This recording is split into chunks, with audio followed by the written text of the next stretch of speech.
Hi, this is Beebee. I'm here with my dog Ruby. This is Love on the Peacock Express. I believe we're probably winding down since we solved this mystery. I feel like we're coming on the end of this game. I don't know if I'll do the other playthroughs. I don't know if I'm strong enough. So for now, I'll just upload these ones, and then we'll see where we're at. What y'all think? You can let me know. Okay, so let's keep going. We just reconciled this child ghost murderer with her mother, so she's not actually a murderer. We're fine. We say, I just have to know what inspired you to get involved. Oh, Vic says, I just have to know what inspired you to get involved in my line of work. You know, I wanted you to keep your nose clean. I wanted you to go to school and have a good life. I did the dirty things so that I could make your life better than mine. So why are you doing this? Why would you choose it? You're her role model, though. That's the problem.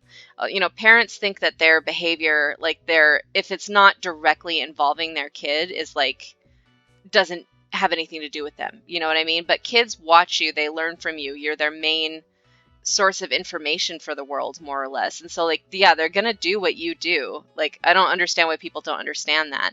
But anyway, she says, I don't know, Mom. I don't really know what I want to do. I thought I could go do this job and show you that I could pull it off. Then maybe you'd let me be involved in this part of the family business too. Vic pauses, thoughtful. Well, I'll think about it. No, Vic, no. You did sure just swindle me out of my paycheck. She says, hell yes, I did. Oh no. We're gonna be this kind of family, huh? I think we could go talk to this guy about how you were underpaid for the dangerous job you just pulled off, she says. There was blood involved in everything, even if it wasn't your blood. Maggie says, do you mean divine retribution? That's exactly what I mean. If you're gonna, like, do a hit or fuck up the tires of, like, some really rich dude, you could end up in seriously deep trouble. I'm just saying.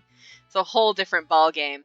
Maggie says, I wonder what would happen to his day job if people found out what he's doing on the side. This is a bad plan. You're gonna get me assassinated. Vic looks at me, almost like she just remembered I was there. I smile back at her. Well, let's not commit to any plan until we get somewhere more private. Train walls have ears, you know. Maggie says, oh, right. Well, Gumshoe, says Vic, you solved the case and found our crimes. Are you gonna turn us in? We say, well, the stolen item is long gone now, so what would I even bring you in for? I can't even prove anything happened at all unless you want to press charges yourself, Vic. A look of worry crosses Maggie's face for just a moment, and Vic laughs it off. She says, you mean this? Just an embarrassing incident involving a vending machine and a stuck package of gum. This family, they're interesting because, to be fair, this is extremely dysfunctional, is it not? However, they seem to have a really strong relationship.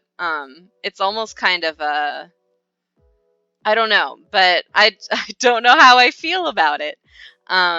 You're gonna have quite the scar to write home about, we say. She says, it's fine, chicks dig scars. Maggie says, oh my god, I need to have a tea. You can find me in the dining car when you're done here. Maggie looks like she wants to disappear in a huff, but she stops at the door to look back at me. Thanks. And then she's gone.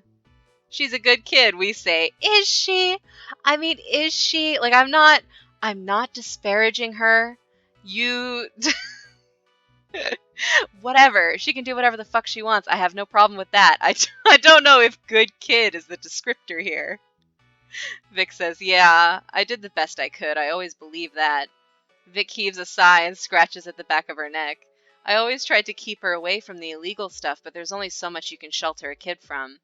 Eventually she catches on after Uncle Jay goes to prison for a few years, and after she watches you stitch up gashes in the bathroom. When a kid sees all that and the high after a job well done, I guess it can look like something romantic and cool. I mean, not that it isn't those things. Maybe I could have been more honest to give her the whole picture so she could see what kind of danger she'd be in. I just didn't want her to see what kind of risks I took for this line of work, and that's more than fair. I didn't want her to be scared that I might not come home. I wanted to be scared about that enough for the both of us. I didn't want her to worry about anything. If I could just keep everything going with just money from the shop, I would have done it. I just couldn't. Vic meets my eyes. What about you? Do you respect me less? Do you think I'm rash? Do you think I'm irresponsible? Noodle says, I think you did the best you could. I'm glad that they took that answer out of my hands. I think you're doing the best you can, even now. Vic smiles at me. It has a little something extra in it that it didn't before, although it's hard to tell what it is. It's genuine, probably. Thanks, she says. Seriously, thank you for everything. Have you ever thought about crossing the floor, getting up to some trouble with a renegade on a motorcycle? What does crossing the floor mean? Does that mean, like, physically come to her side of the cabin, or, like, become illegal? I don't... I can't say I have entertained that particular fantasy, but it does sound pretty tempting. Vic takes her time and stands up, one arm on the wound on her stomach. Let's not cause her to die in order to make out. Can we please? Hey, how are you feeling? Vic shushes me as she climbs to her feet. She walks across the cabin and leans against the wall next to me, and then passes out, I assume? She leans in just a bit too close, setting my heart hammering in my chest. I can hear her breath quickening. 'Cause she's in pain? Oh, no, this is a very pretty picture. That's some good art, I won't lie. She says this is usually very sexy, I swear. But under these circumstances, it's just excruciatingly painful. Then fucking sit back down. I'm gonna kick your ass. Noodle says, I'm beginning to see through your charms, Miss Rook. She says I'll have to make up on my lost reputation later. Although I could use a new partner in crime, in which case maybe it could be sooner. In spite of her wounds, Vic leans, shadow cast over me against the wall. She smells lightly of tobacco and the countryside. I let myself lean into her, carrying my own weight, but resting my body against hers. I wish I could, but I'm on vacation. If I pick up a new job while I'm away, my sister will kill me. Vic laughs at us. Fair enough. But here, just in case. Vic shows me a business card of her own for her motorcycle shop and tucks it into my jacket pocket.